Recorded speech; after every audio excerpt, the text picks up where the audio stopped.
Halo semuanya, perkenalkan namaku Sugi. Ini adalah hari pertamaku di sekolah ini. Aku sangat bersemangat untuk berkenalan dengan lingkungan baru, bertemu guru baru, teman baru, dan suasana baru.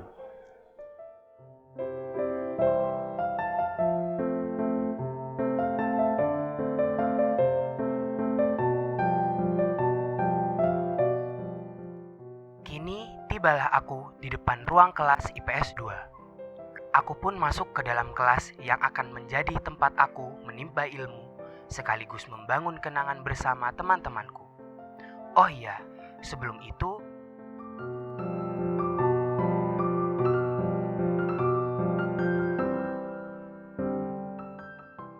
halo semuanya, perkenalkan namaku Sugi.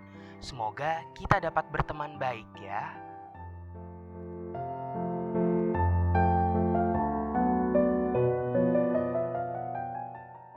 Aku pindahan dari Surabaya. Ayahku dipindah tugaskan ke Situbondo. Jadi aku ikut pindah dan bersekolah di sini.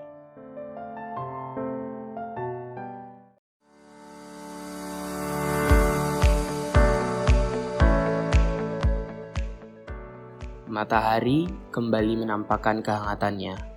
Aku sangat senang atas respon teman-teman kemarin. Mereka cukup excited menyambut kehadiranku di tengah-tengah mereka. Hari ini, aku semakin bersemangat untuk menjalani hari.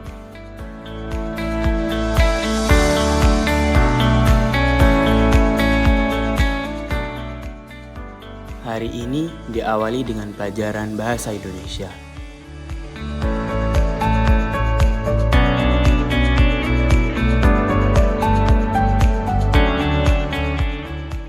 Saat pelajaran dimulai, ternyata sang guru menagih PR pada pertemuan sebelumnya.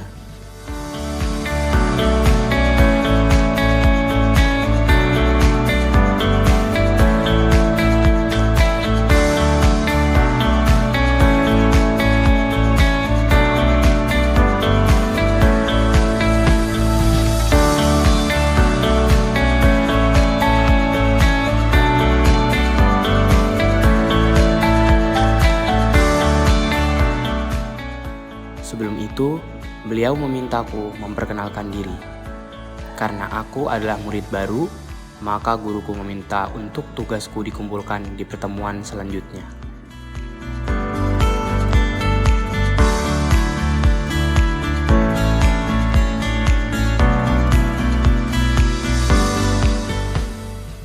Setelah Bu Nilam mengecek tugas-tugas yang telah terkumpul, ternyata ada 5 siswa yang tidak mengumpulkan. 5 siswa itu adalah Sirkel Angga.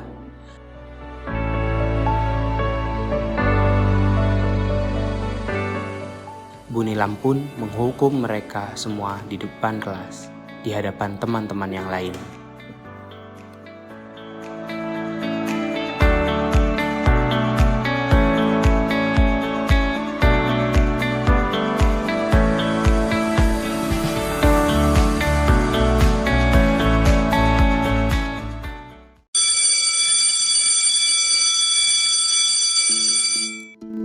Bel pergantian pelajaran pun berbunyi. Aku segera menuju kamar mandi untuk mengganti pakaian olahraga, karena sebentar lagi adalah jam pelajaran tersebut. Teman-teman yang lain juga bergegas ke kamar mandi. Setelah berganti pakaian, aku dan yang lain langsung menuju lapangan. Setelah mengatur barisan, Bu Amel, guru PJOK kami, memintaku untuk memperkenalkan diri. Setelah memperkenalkan diri, Bu Amel memintaku untuk memimpin pemanasan. Wah, deg-degan rasanya, baru hadir di jam beliau dan sudah disuruh untuk memimpin pemanasan.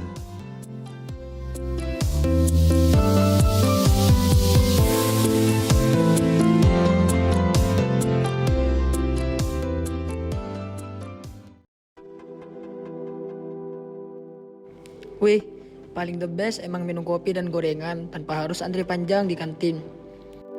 Bisa ngobrol dengan bebas sama teman-teman. Hahaha, beginilah yang paling benar menikmati masa muda. Masa muda cuma sekali seumur hidup, jadi jangan disia-siakan. Lagian buat apa masuk jam olahraga? Orang gue udah hebat kok dalam olahraga. Mending gue bolos aja bareng teman-teman. Wait. Ada pepatah yang bilang tak kenal maka tak sayang. Biar jadi sayang, kenalin. Gue Angga, tapi jangan sayang beneran ya. Gue udah ada yang punya soalnya. Hahaha. Nah, ini pacar gue. Dia habis ikut jam pelajaran olahraga. Kita lanjut ngobrol santai bareng teman-teman gue. Pacar gue cerita tentang anak baru itu. Oh, pinter juga ternyata anak baru itu, dan dia adalah anak famous di sekolahnya dulu. Prestasinya juga banyak. Akhirnya salah satu teman gue nyaranin buat masukin Sugi si anak baru itu ke circle kita. Alasannya simple, biar bisa manfaatkan buat bantuin tugas. Gue setuju banget sama idenya. Gue pun nyuruh pacar gue untuk ngebujuk Sugi. Untung pacar gue ini udah sedikit deket sama Sugi sejak hari pertama Sugi di sini. Apa sih yang gak buat pacar kesayanganku? Oke, semoga aja aku bisa bujuk Sugi untuk masuk circle Angga. Nah, itu dia orangnya. Aku samperin mumpung jam kos.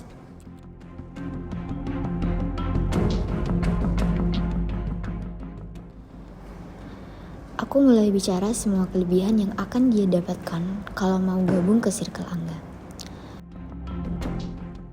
Aku ceritain semua kelebihan Angga dan circle-nya, walaupun sebenarnya hampir tidak. Aku membuat alasan sebaik mungkin buat ngeyakinin Sugi biar mau masuk circle Angga.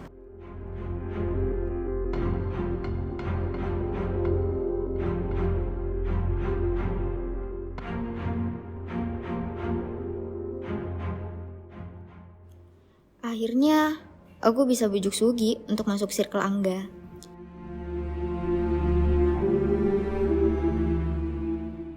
Semenjak Sugi hadir dalam circle kita, beban kita jadi berkurang.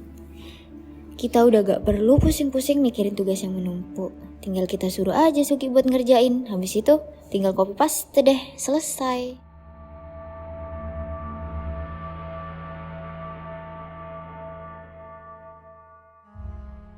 Gila, enak banget temenan sama Sugi. Semua tugas gue beres tanpa repot mikir keras. Tapi kadang ya gitu, dia kan anak pinter. Jadi gue agak kurang nyaman gitu. Masa dikit-dikit yang dibahas itu tentang pelajaran? Muak gue. Di kelas udah dibahas sama guru, malah dibahas lagi sama dia kalau lagi kumpul bareng. Makanya pelan-pelan gue pengaruh dia buat ikut kebiasaan gue dan teman-teman gue. Biar kalau kumpul, itu bisa nyambung. Paham kan? Gimana rasanya kumpul bareng orang yang gak sefrekuensi? Jadi, pelan tapi pasti gue pengaruhi Sugi biar dia bisa ikut cara circle gue berkumpul. Kata Okta, mereka mau nerima aku dalam circle-nya. Ya, dilihat-lihat, mereka memang anak yang asik. Rame, kadang 11-12 sama stand up komedi. Tapi, makin kesini, kenapa makin aneh ya rasanya? Pelan-pelan mereka mulai mengajakku ke jalan yang lain. Jalan yang gak pernah aku sentuh sebelumnya. Pelan-pelan aku dibawa masuk ke dalam lubang jauh dan gelap. Mencoba benda dari padatan tembakau serta nikotinnya. Minuman beralkohol yang mengambil alih kesadaranku. Lebih mudah marah dalam menghadapi sesuatu. Begitulah jalan yang ternyata ku temui. Terlambat sadarku saat menyadari bahwa mereka lebih mirip sekumpulan berandal. Yang ternyata bahwa aku sendirilah si berandal itu. Biar gak stres-stres amat, masa laki gak pernah nyobain gini doang? Adalah alibi-alibi yang sering mereka lontarkan padaku. Alibi sekaligus ancaman padaku.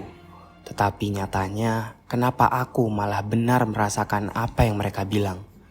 Bisa menghilangkan rasa penat sejenak dengan menghisap tembakau atau membasahi kerongkongan dengan minuman keras. Dan sudah ku bilang bahwa akulah si berandalan itu. Sampai tiba saatnya aku mendapatkan sebuah pengkhianatan. Okta, yang selama ini aku kira teman, ternyata dia musuh dalam selimut. Dia melaporkan segala tindakan negatif yang telah aku lakukan ke guru BK. Manusia itu, manusia paling tidak tahu diri yang pernah aku temui. Licik, aku tahu dia licik. Bermuka dua, pada intinya dia juga brengsek. Hah, apa dia terlalu menghayati berperan dalam teater? sampai-sampai kehidupannya pun bergenre drama.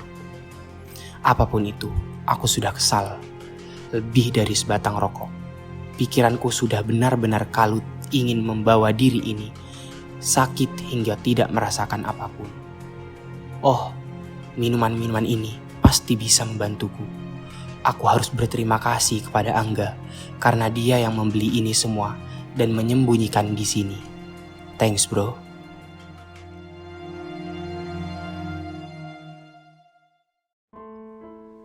Aku tahu aku di mana. Apa yang tengah terjadi, apa yang guru BK ucapkan kepada Bapak. Aku masih sadar meski ada rasa pusing yang melanda. Entahlah apa yang terjadi nanti. Aku pun tidak tahu bagaimana akhir dari kisah anak berandal dan hanya anak pindahan, layaknya tamu pembuat kerusuhan. Pelanggaran, poin, skors, omongan teman sendiri, lengkap sudah. Ternyata ini akhir dari kisah berandalan si tamu pembuat kerusuhan. Jangan tanya aku malu atau tidak. Sudah pasti aku akan menjawab malu. Daripada rasa dendamku, aku mempermalukan diriku sendiri, menjatuhkan harga diriku yang telah aku bangun bertahun-tahun dengan prestasiku, hanya karena terjebak di dalam lubang gelap. Kini kisahku pun berakhir gelap.